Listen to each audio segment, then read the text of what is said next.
mean, at the very least, he joined the Petroleum Ministry before I did, so that gives him a head-on advantage. Rajiv Jain, my friends from the media, I express acknowledgement and gratitude to the successful bidders, PNGRB and all other stakeholders involved who contributed towards the successful completion of the 12th CGD bidding round. When Tarunji says that the country is very serious about this sector, even that is an understatement. And all the other points he made, I will have an occasion to annotate some of them and also share my own views.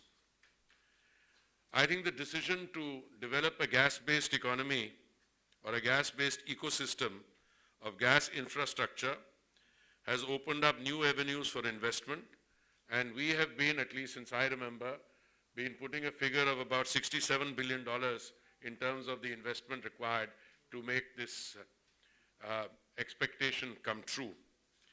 We are committed to continuously improve the policy and regulatory environment to support the development and make cleaner and sustainable fuel accessible and available to all the public at large. I completely agree with Mr. Kapoor when he says that a number of reforms have taken place, more reforms are under discussion. At the end of the day, our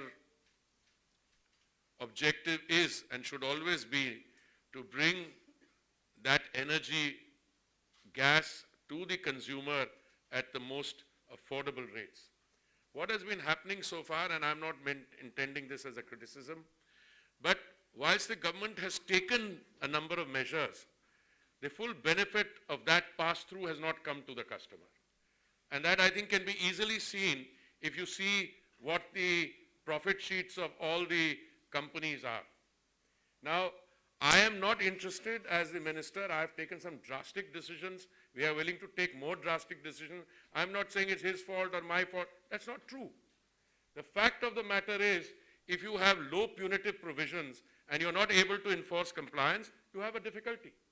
So I am very clear in my mind that we finished all the bidding and we will take all the measures necessary. It doesn't matter who goes to the court or does what.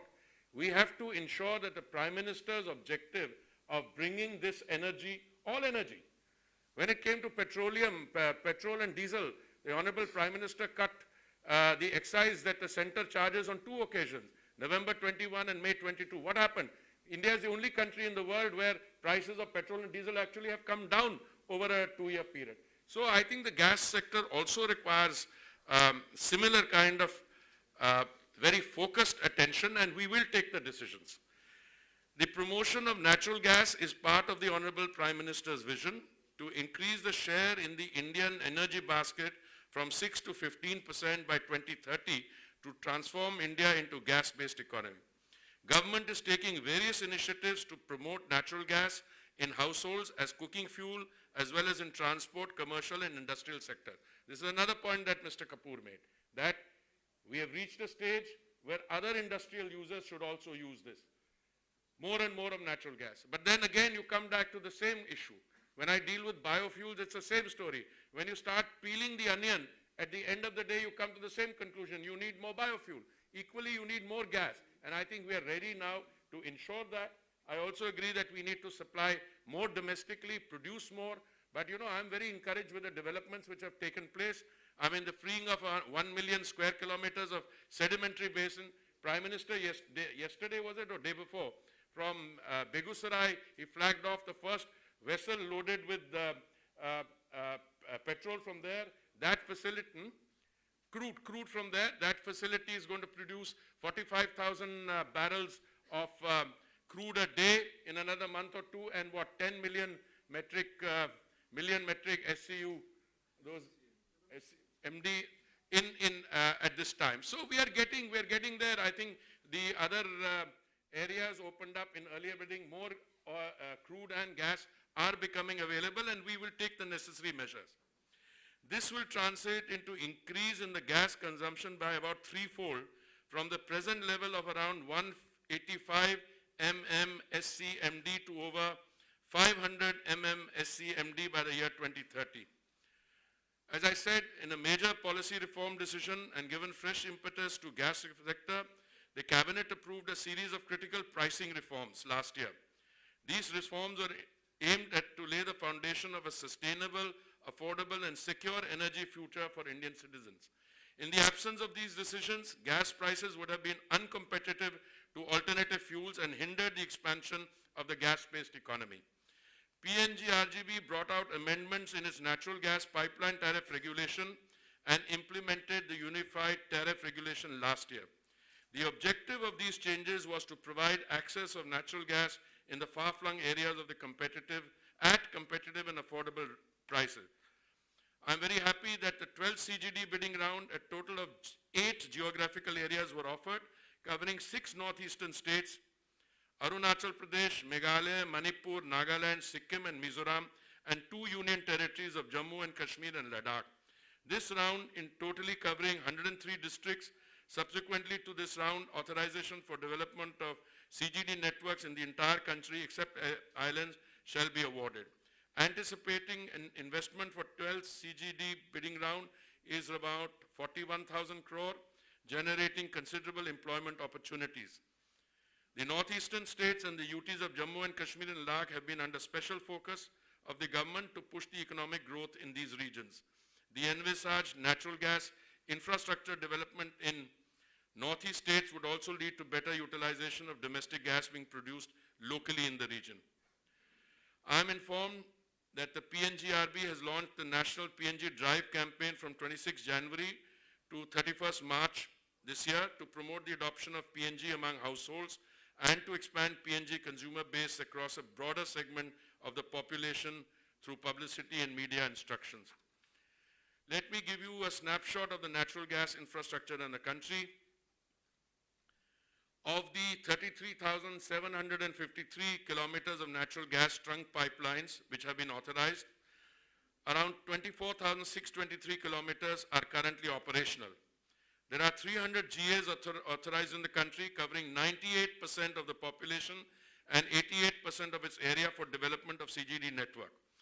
1.21 crore domestic PNG connections and 6,258 CNG stations have also been established in the country. All this has been done possible due to the robust gas grid of India. I recall day before yesterday when we were in Begusarai and I was looking at the statistics for Bihar, I discovered in 2014, on the basis of figures that I got, that only 25% of the households in Bihar actually had a gas connection, LPG connection. Now that has been raised by what?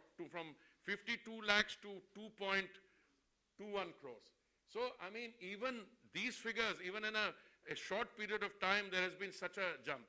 And where I look at individual figures, and I'm doing that more for my own political analysis, I think this is an area where we can accelerate and provide relief quickly within time-bound period. I don't know if that's your experience, but I think we all put our heads together, that's where I think it's going.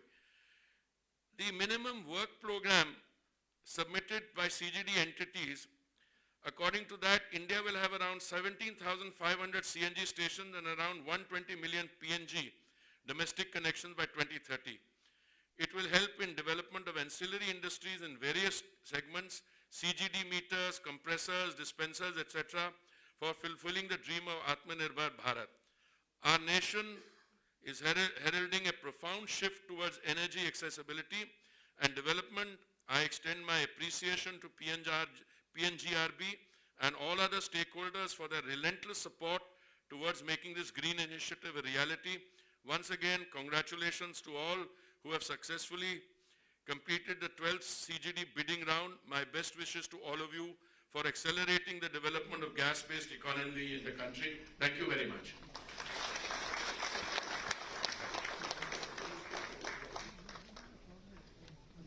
Thank you very much, sir, for providing such insight, guidance, and kind words of support. Now, we request the friends from media for the interactive session.